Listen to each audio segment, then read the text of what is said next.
ini dimundi nantia hat lahun hazo sila ke ho na kunam ke boksa zakai kunan handwa kangba po makapakai Yesus Krista menagataw ehi amen.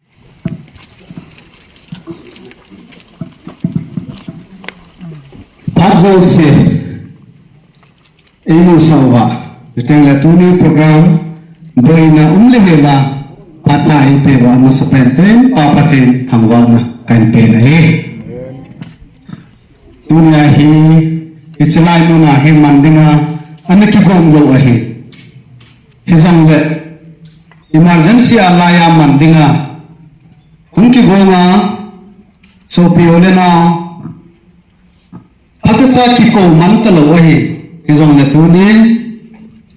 holatsa chutengle nute pate ho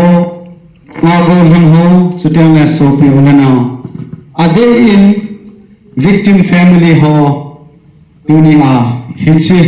remembrance day asom lagu channa mangthei dinga pha epe utakehana tuni a nangha so ke jeven committee thalagen nasum chewa ke patu se zolo kan thongina he dunia hi hamna sasun district headquarter ai lole hilai matter cemetery mona lamkai chelin bo anake mangzi he ahin tu sunga pana hi aninga area ho ahi mipin kimang khomlati hi kilona anakila ahin ichitalonin lemokoma dingin anakigomin lemokoma LAPC hozong anong tayo anakigobin ayin gyal palo lai tayin animasanin kang subhang lemokom hanga igami teo to nasata in kikato na anong khata ichisin chun hichalai munsu kimang the tapong Kizi ahi dunia laya hi mamota inamano ahi kizi hilaya in son kitlo now so azi kaga se ahi in tuni him sopi ilai mitam ta hinko anamo lemin tuchung melhe te to gal ihin nei na wahin sopi mi zakat le somko leni 192 hi tu chung gala ngamle nam ma dinga hin ko anachan wa hi lichitu kilhana yo Sadar Hills district sunga hi mi hi somgup le sagi 67 hin ko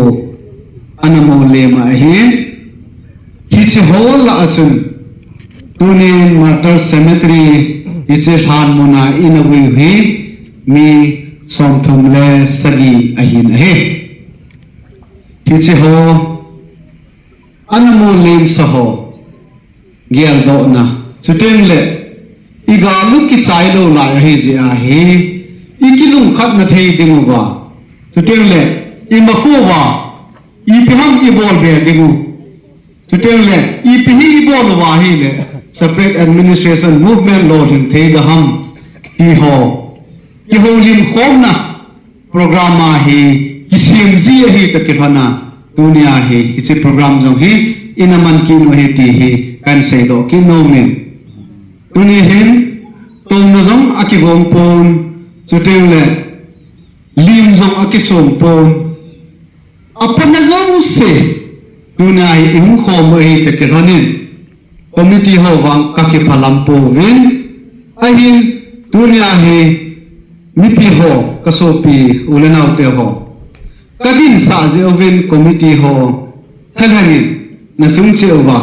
ki phalam na ngaidam na kan thomin lung phamo po hitin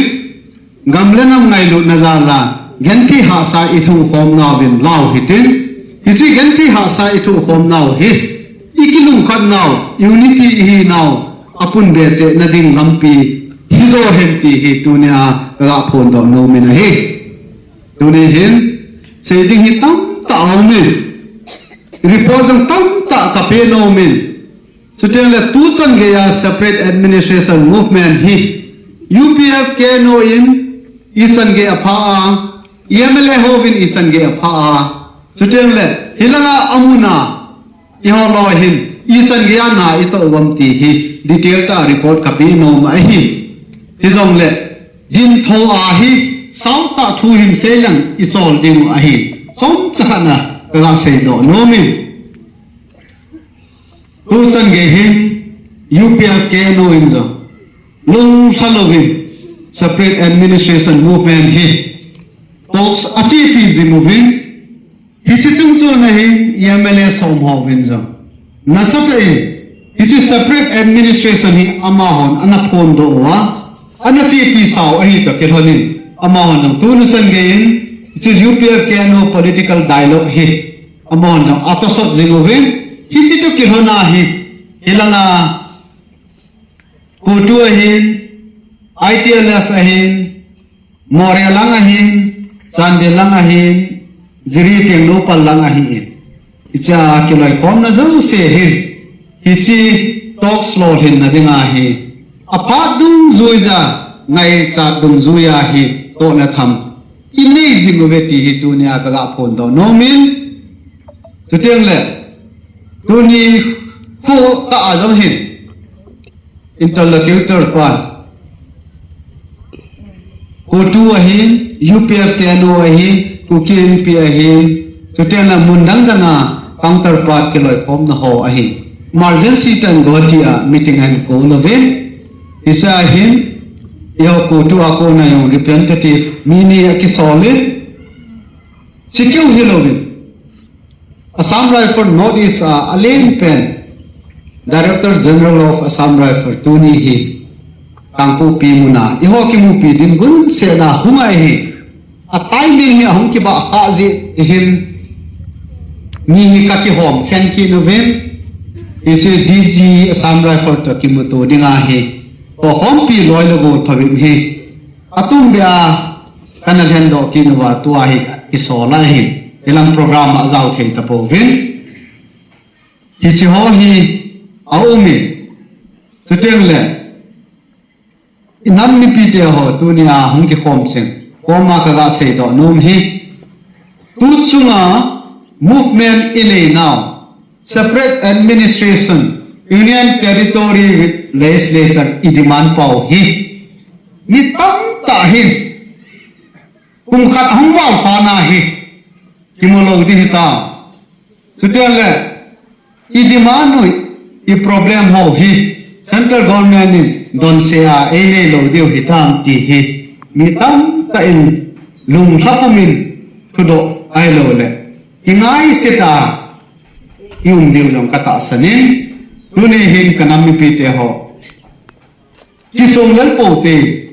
tu chung movement hi masanga gal izat ina nei wangwa tu chung movement hi lamdang ta a pathenin pathe ebo vekti hi mina muthe ahi tuchan ge hin imatsalumin separate administration movement hi hitabe hiding hi tiwang koiman isei thei po vin solution wa tuchungai mulowa gal kisailo de ti hi dunia kanam ni pite ho anga ngap pela ka pondo ngam hi ise hin pathian songi ni ho yung pangjing ho hitin solution wang imu te te ding wa hi kilep na inei lo le imsa imu lo ding wa hi kinem pumin ta san nan nei pumin Allah jeng wa hitin isozo se hin mul sol na dinga apart sia gal ki pana tu ni sange ya tanti nei lawa tau na hin mang zik pakai hasaho ho bung ni pite ho nula pate ho itaw na manu hi akim age tai hize hi lung halowi aw na hi mangzom jin pe oitin ilung tu mai mo so ka win taw na pang jing hon jong lung halowa taw na hi pathi ibut jing ding win jong ave alin tem na kan nei ki no win chuting le igam gi na ho inam si pai ho I volunteer ho na ho jong lung ha hun kalam kai ho vin ne la sa tu e pe zo ta po ve ai lo le kadai kanai sa nu e pe zo ta po ve tin lung ha hu na ho dinga hin asul azanin lam kai ho hi I mulovin na ho ding na ho ki man sa na ding gel nan pan akila zingiti hi na su na lo demo tudeng le nam pi hi nam pum pi hi gam gi apang nang ho dinga hin nasata in apang zingati hi na su na lo demo bin tu ni hin kanam si pai ho tudeng le volunteer ho tir ko na kan nei no mo ben hi na ho za la tu ni ko a hi hilai mu na program nong kine theya bazar long ikai thejuwa ne la sa long ikihol thejuwa tuteng le ho in long ikai thejuwa zalang him ko long ki mang the hi je in mazo se hi no pan na zal hi je in no ho alung neu the nei ko vin lung le ta ke nga pan na la zom jing ding vin zong tin na kan dei ki nu ben he tu ni hin amulem sa ho hi nu ni ko a hi amo mo se a hin ko phala ai lo le mial se a igal muterin athana pau hi mo se a hi lo na dim pa hi dunia hi nasata a pan ila diu hi ho a hin na lai chen ho mo po na le pe na hi dunia ko a hi martyr chang hichilai cemetery muna ki hui ho hi akisanu hi mosa akile lo na ding hi mi pi te ho e ho chunga ki ngam na he ikilum khat dingu akisanu hi mosa ikile sa lo dingu hi dunia hi separate administration mu na dinga muchi tu wa hi ichi muchi ke do na ding hi pisap ding hi ho hi vin ije chun lung thalo vin ho lam kai ho hi vin politician ho a hin tutela nam sipai volunteer mi pi koi hi zong la hen hichi muchi ke do na din tu sama pang ding hin nasata in ke zong kapan jing ding hi ti hi tuna iki han ko wa nasata pan atha bia ila ki din ben jong tem na kan le ki no ben hi tunin tam ta seipu katin iki ti ko na thei ding wa hem phat kan se a hi mem hi na sei khian sei wal sei ding lo yong tam ta omin tin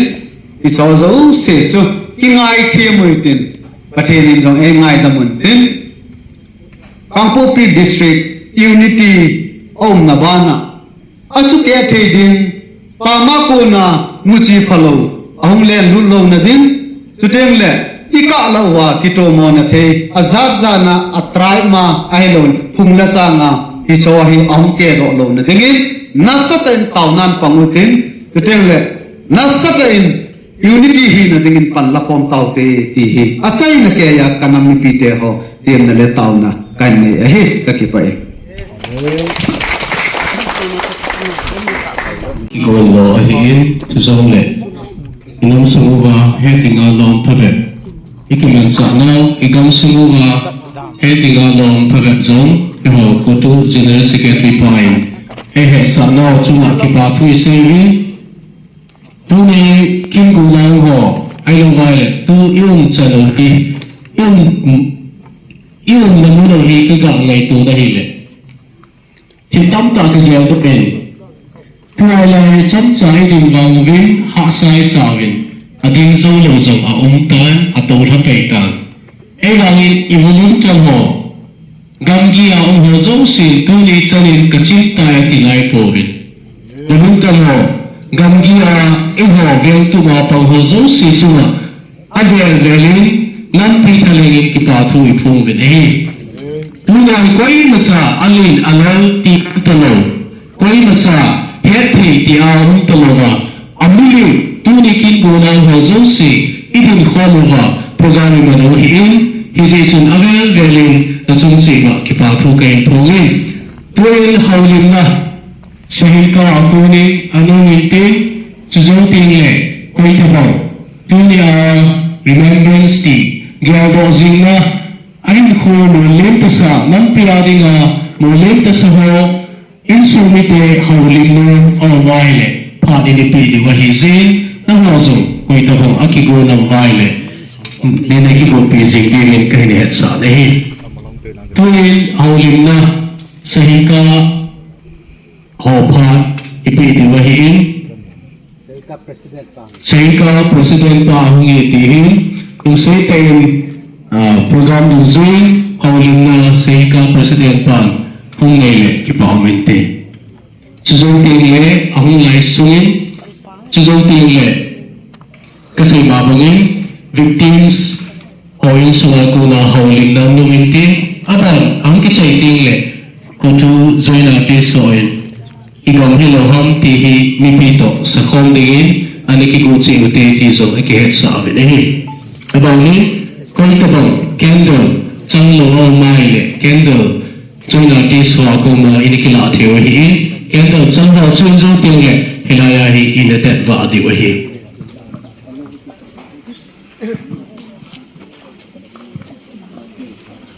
Amasa pene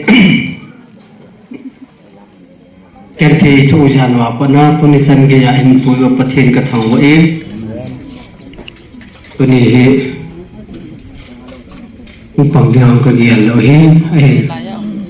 kapan lo na sot le tan kum phat thin na pana chu ka dung yaw ha lo hi ya chu yung chan de ga beng ka ti ha ka hung le phat nei te ki nun ka ke pai tuni san ho he pathi hi aphat na lim pha na chang de nga e gon pi he ajon nawen se bangin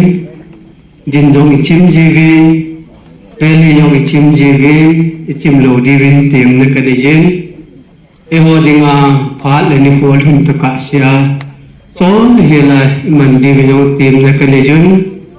tuni san gia kutulam kai ho hi ting le defense on heavy ting amuna reverend pasal ho hi igam le enam diwa tunglu ta chim hela ipanna lai je wen sadar he chief association president kahidain na chungwa ki pa thu kan sejen he tuni hi imudi he kinep lo la lo diu he bible la amanin judate su mangna dinga timper het mordecai ki het benena timper awai tong ko dung tong somnga sim chu pathena nop lo ji amalama ki het na ne jin ko chunga brenin abor ho ju se jong he eho adingin kalthimana ka seitan spokesperson khanin apang theitan punya ni khat ting le eho esu gam diu din mun he ama chunga chuki na lai de he pathinin mihim khat atun do nam mi te chu mihim khasu mang the hi lo de he ti he no ko ma ka sei do he ya eho hi ilin ilu ki halin ti ikhupe mun igal jamun ahiwang igal jam na mi gam hipun eho gam ma igal jam ma eho gam ma pan sat ki do he ilung neo lo dio he ye phalani ko he tunia he rally chiu hallang tunia remembrance tunia iman ujong he eho dinga pressure he ya chiljo se ki gong tu ma government of india home ministry apona chu kipirun hetan eho chung thu hung ki se ya hung ki phun do a jon pun la idop sang diu pa he hanum tanga tai pandivin tim na kaniye ye jung putulam kai hoi ei dol kal sa na ei pan sa na emunjo syahi thasili hilai pandimu adi de adinga tunia remembrande nama dinga ahin khopi ho hi amin no min sunga hi nikhat ting le ama ho thu hi apat na le achaina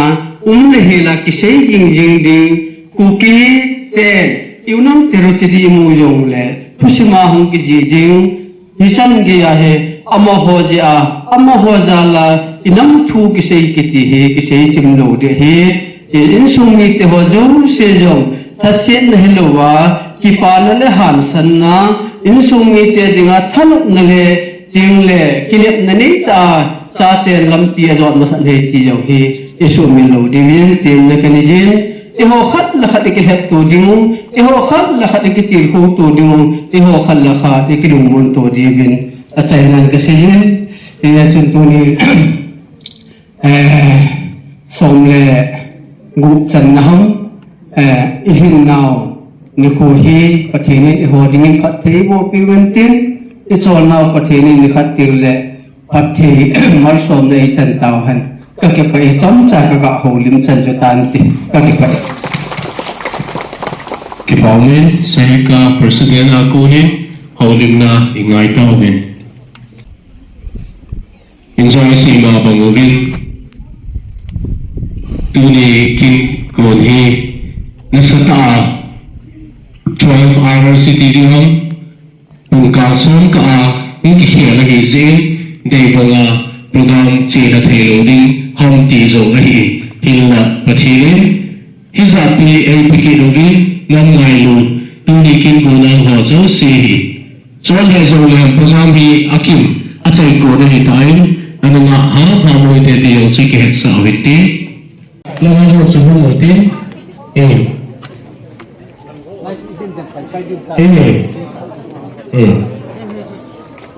लगापर कुम्ही उद्या तिची आहे हिंदीला चालते हिला हिंदीला सावते तुला राहू हिला घातला हिला वाचकून तेव्हा हिंदी होती हिंदी होते लक्षात त्याला इथून बंदी होते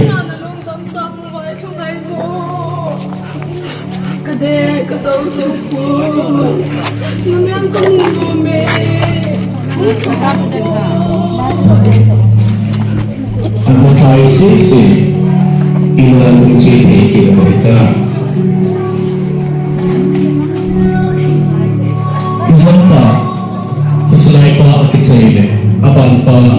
ang sosok kita tiwag ini.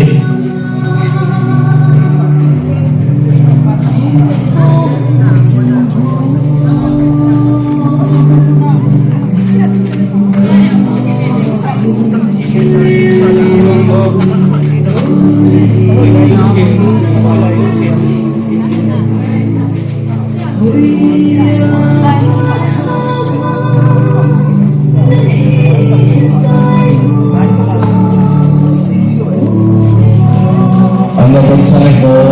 inakilekit bibig ikitip.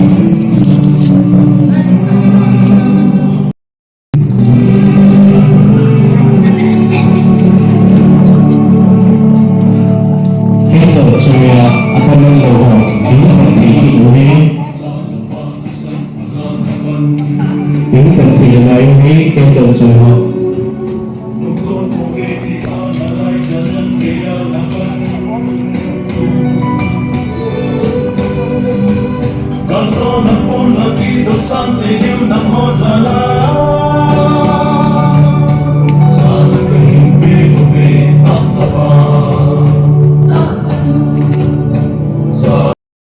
Dalam sanca mereka ini lagi dua ini cukup cara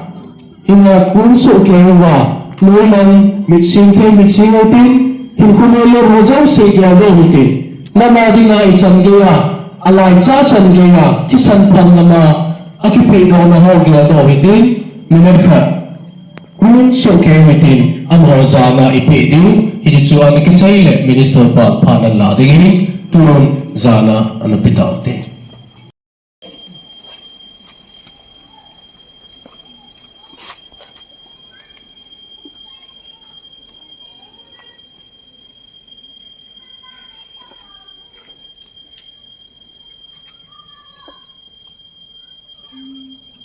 Askom nagu sanna tadin yung tastanumit isimuna inamting zala anin ku atisan na pala ani kipido hozo segel do na har mang sajin kaya injivin atsum nung ipaw patin sa thongwen hen lang tunin hen hisalay zalo ma isu piho insumi ki hozong yung diw tasanomi ahin hisimuna hi tunin hen lunglen kana ding mona hi mang lowa kuna hi chibuna hi kalkhat sung den a in sung mi te ho hin ong kal sung ho zo se hin pastan na tu hung le igamina ma ding le ton sot gam sana di ma hi kal sung be dingin Jesu Christa minin ikitim zo hin hi nihin hinay gel til po zo ding ompun atu ahain agel ahain asezi om teipun hi ay natuni hin ipagkazo Jesu Christan nawa lungkhan hun kisahun kema neta sanun kaya umon nawa kay hoy biyong dahapuvin katiti hi ipagkazo Jesu Christan ay say piwahi yatsun tunin hichimuna amuhi tusay masahole langkay hun say tawin ama ho kisanle ama ho hichimun anga nauhi athuhi thiplowa leisi na lo ki phungdo din hi ki hi ase na banugin si hozong si tu na hin summi te ho hin ilai to na ta sai ki kem hi ilung leng pi ithom hau pi inat pi min hi na sumul mo tam ta unna iman sa ji hi ayang tu ni hin leisi na ama ho thu hi manglo din una ma ho hin inam pi ahim lo si han sublit ging Allah lo si hinung dosa na suwa ma hoy hun kita lang di hiti akisay bangin kuna hi akisay hipugin tuni chan kijihin hakat ang hin sile hisimunahin igam sumo sadarin suma mite hozang siya to hitilay mo na iso tihong kahit program imang konjungan ama hoy at hi ay ilajawin amang hi ilajawin iha konjungan tihi in sumite igel do dingawin kahit kinumawin leisi na hito bala ilen komu ba itsi komu ba in komu hasim hum si ay si konjung nao to kilonahi ton sort kopi azong pakai kopi a ibon sama ilen konjung hitihi kunin in sumite igel do hitin kunin isopi ho Yesu Krista kasta menelo Krista kinet menelo Krista hin filo hin menelo hozo si ti hoji kongkit loading ton sol ko piang kimuto loading lesi na ka nau kichaini ton so nau ka na ni ko aman diu hi ki hi ga ya do te tuni in summi te hole kanam mi te hozo se hin ehon dong lese dam sunga ipan kombang wa ton sol ko piang hin kom diu hi ki hi ga ya do hi pagka Yesun asezi te koma kapihi wan noni pe bang hipol nalungodon sa hiun tindung mun sa hagaw tin kapihi ki pahe na sihe isi patsina ko na hung kistol nung mun na hindung mongo te tihi tuni hin summi te ho kahi te muhin kanam mi te ho loy lagon ngay ta hole ay lo le asopi ngay ta hon tuna lung timpam ta na om de ho hi na gel lovin Krista ngay na ama ka hinkom hi nau pahi manglo din ton stor ko pya din hinkom din hi ve lesi na din hinkom ve ti pahi age la egel do jin gem ichilum mon na chundum mo mo te ti hi tonin kanam mi pi te ho zo sele tu le insum mi te ho zo se he pathin patna tin bo te na ho gel do tin inam piu din mun sunga din hin atha ten pan lau te ti hi ikitin nau hi jing hi kunya at pa at nu ke hom hi chilai lesen munalo hi ibon sawa ihon nong lesen munilo du hi ilam suwa tuna hi chi galatun humum sunga ko na thina man hi tampi ne ja thum song na hai dai ke na kisai abandonin tuni hom sunga din ni som gup song na hai dai ke na kisai abani hichimu na hin ni som thum song na ake hui dai ke kisai ibon sawa lesen sung sang di hi nau hi ton sor ko pi hun the na di hi lesi na dam na lai te chen sin leimun sang ho zo sa ko nai ga an sat ki na lesi suma ding ang san bol pathin e pi di hi ta san na tonin in sum mi te yong ke yong isi mo hen pan kala tai ti hi gel do di wa jong kan se do no hi Patinin imau ipojevin tin patin le kabutin leo cha hin siling katin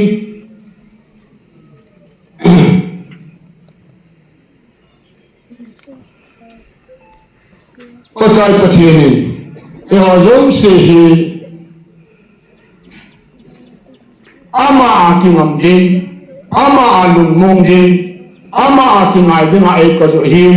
tuni hin lesi na mihima ikingai ka ule inat laulung tam ta mentin lesi na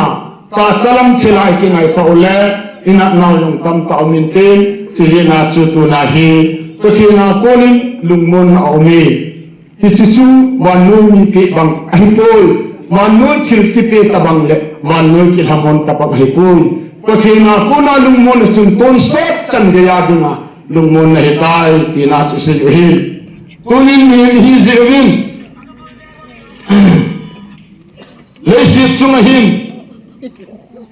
pasai hi nahin lungthin tam ta ki gelin kemo wang se kahitam anon kemo hi agen thele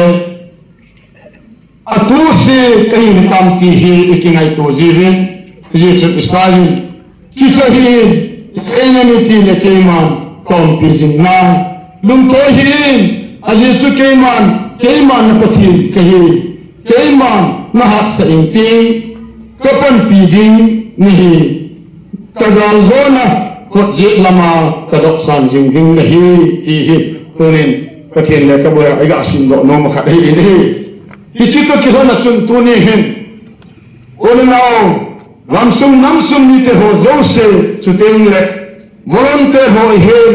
gonamo hin lungyang lovin ikipil ko na pangin pakai hat na sungin umasanga igam sumo ilam sumo ihunau ipan la no ho hi na hele nirang til bolle na to ho bangilawa pathini nei pan pi na ho hi zo nei pi tingle isate ho min pathin lo pi na phon dan ho hi ivet na hele numurum ta hi hi chun mami pi te ho zo se tunya itaban pathinin chapha chawai ete waham sanna lungthin tha ete zingowa ilam suwa hi lungthoi de umlong hela tune changya lungmon na epu ji evin ami pi te ho zo se gong kichalo helin himalam zo sia aunala ma panghin chutil kopi sungle gam sung ki wai hom na panghin ibon sawa Yesu Krista hat na sunga malahi ino zingowa pakai to hin khomo ahile zona ma ameti hi pakai Yesu ne se ke hi jesun kesahen ma ke yeni mitile keman kompizing nai lung thoi hin zene mitile na pe keman na pathin kahi pi hi pathin le kabu hi ese pi rin aloki ma jengin tonin hi tabang pathina kona hichilai mona nikopha damna pha inejewa isate ho ihat kompi thelewa isoke ho to yenthei ho na ho jo si ama ho yakhi amang hi pui turi chane na himboge chutingle nikhat tingle ama ho tin leisi nam lo pini phone khomwa wan ton sogyam lo pini phone khom di ki ho se thia injing la jawe pau pathinin ibon chawa chunga pathi bu hemlang tuni hin Puri tam piga patsola nga sedin kati ahin la idin monuhin ganga til ki bolle lungum sela ki mansa na thehi nozin som kain lama hamun sa hagau thema pakai kristai hamun dio dei sa na le tukin le insum mi te hodong sin dunia ki khni puvi lesi nahi tasam patken patina kuna Secret in mova, zona punna bitul sami te mujongle. Ama hozong se dong hi, alung temule ahin nau, ama hon akipi do nau pahi. Hindo kinin tin pathen lo pin hi. Pathin tha na ita samgi ipun do jubheti hi tuna ise do hin lumong wetin hamong wetin hasia hitamanga pathen lo pina iko kompizing the nau to kilhanen pathenen ama hodong se dong aharam thil bote de nung pihem lam hodong se dong kinung khat ki pum khat nei tinglong helin nam khat ding le zar khat ding mi te su mang de am ka sa mang wa tu ne chan ge ka hoi paulo pi ki pon ne jing ta hem ti hi jesu kristan na pon do hem lang pati ne na chu phat te bo hem lang to ne ulana te ho haset na le lung len na la kan ho jo se sunga hamon nam thi ne ding en ke ma oging en hum pangin katin so yo ten le hi ho jo sen sa ke ho jo sen apan na nau jong pathin pan pin na lo ne hi ten den tao ne hi ne katin so yo ten le hi pi ho jo sen no tu le din mun sta na hon zor phajo kilung kha ki pung khan na pan ila be jin thi ne ding oven tao ne hi ne katin tu nin som khai lama ki man sa ne hi chi cha chai na ga hi sa ta wi ke tao ne hi ne katin Hallelujah, hallelujah, hallelujah. Wana kapau tim tak kapatin. Wana lesi la sungat rumzong si nang masi behim. Natil si mazong si sumin sa tehin mabani kahin sokovin. Pakai patin nam kana nasim tehi mite musit lahot la pazit umzong levin. Tulisan gahin nang ma hote su nang man pakai patin lahot jiin. Kejadian langman, namiti hoho chu na hawar tu na wanti na ngasain, nangman na pantazin tunihin ka kipawiti na kon kahit hi. Manmani pe bang hinon, lela natin pe na hazong silang tunihin ngaldonon, center government na kon hinlang, ahilo na state government na kon hinlang, ipilang naman natin pihin. Allahim di ampun. Alim na tunihim nang mapilpizalim tunasan yahi katastahin hilahin na ipuzahin. Kaya nila ka naman yung kihultahin na ikazahin. Tutain na kamahisap konsin tayin na ikazahin hila namin katangwahin. Damnalay tasang hinang mangan sila ng masal kasanahin. Nang harsunahin kapatin ng man. Lay government kato kihirugin. Abana tasaram dola mihingin kalungmon piding ngan lumuna hum pansading suteng kapatin kanam nam kana nation na kalungmon piding nanggol hante suteng kapatin hifichun katasawin namin kiloy kon na suma lamsun ko tu ahim impiyahin suteng kesohin lamsun somahin nang man pakai patin kilaw kon na may ko'y piro baka hiya zo season nang maumpi na kasanguvin hisan sunahin to dan lamsun sihin katanguvin pakai patin tunin to nalampin sihin nang malohit na sangin central government to kihodohodang nang manlulakam na mang zingin tulogin munay tazang kapatin kagamu yung muli kamang pagkalado hantihin alto na in. Lansuma, gati mo na hin, pahilaw na, minsan-san hinting kikop na nazin, saykom na, yalkom na nazin, mabahin sokong zungidhin. Hitabang santalong sinanay sa nova, naminayon na, kamamandi kisimjing tinay ko'y lalawahin. Hallelujah, ting papatin namin katambogin. Langkay na matun na nangansi, siya'y din latong na nangansi hodo, siya sumahin, nang manmulo hagaw tingin, hopin tihi, na koma katumuhin. Ulen, hisimunahin, na sa tehohin, onlom sa hizong lenen, hisimuna kasupi ho, zosi tahin, anasima sa hotahin, program, hinsap kongkinin, kasungani ko nitong sannahin, pakai patin kasupi ho wakuna kisom sanani ko lopi tasan ni khatan hele hisimunan lopi tenang man thangwanan kamang chathi dalazayon saralong si hisilay mo na hojong at sanam ripon nang manom pinabanding tasamuin lang na sate hozo sehin gamsung yupi terusin kaumpi vitihi hondo na kanezin kajawin jetin nang man mulai hagatin tilmotin na namahozong alhaw hinanang na ko'y pinumon na sinumpiin insumite hozong siyamon na nang manumpiin mihemli na lungyal na ito ang luntin na nalahesto na dimziin tasa di nga mihemli na puso ding imaumpon Anami nang manhong kisuntil na mong lauten lumon nahin. Ahan laute tahat kiledo nahin. Adam laute sudamin omzi nahin. Yechun tunihin. Hichimuna. Natsahan mo na nasam na natsahin. Pakay patinin sumitelem vay melekan na dose. Tamon salagaw tingaw piding le. Nang man namitehen om pizinga. Kisahin kay man kaum pizing. Nainatihin. Nang maumpi kayo na upay kagel do tene de wana something kapoke. Isen mi pihozo sin ngailu na melsin na taseng pengahin la tuna nang man kalakat kingailu tua kipom kanay simona nalaw pinakapondo asin trainaw to honahin mabalang pia gamsung na namsunga dinga laisen avay home today alena lalte hota timuto dinga labkay ti hokal son na jo sinung timle Hindala mamari ng man kisap kompikit din zaw.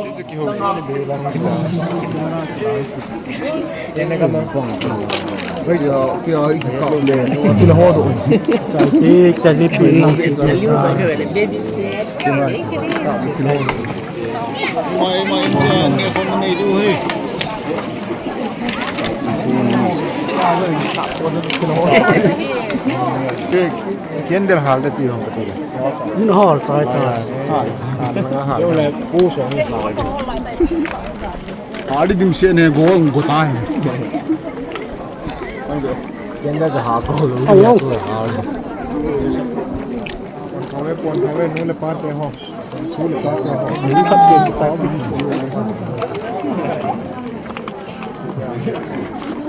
Ka man do ji. Ka ngat. Live la ka jam ya. La ta na ki mo da ni ko to a ji so na hi nge fu ni ka. Ko lang ka ka. Hal ni vi nge pa ai ka kiam mo. Ya. Ba na ki mo lo la ya mi yam ne. Tri ni de ne ka na no ta da na ka. Ma si mi la ki mo lo la ya ma ne ta. Lang về không?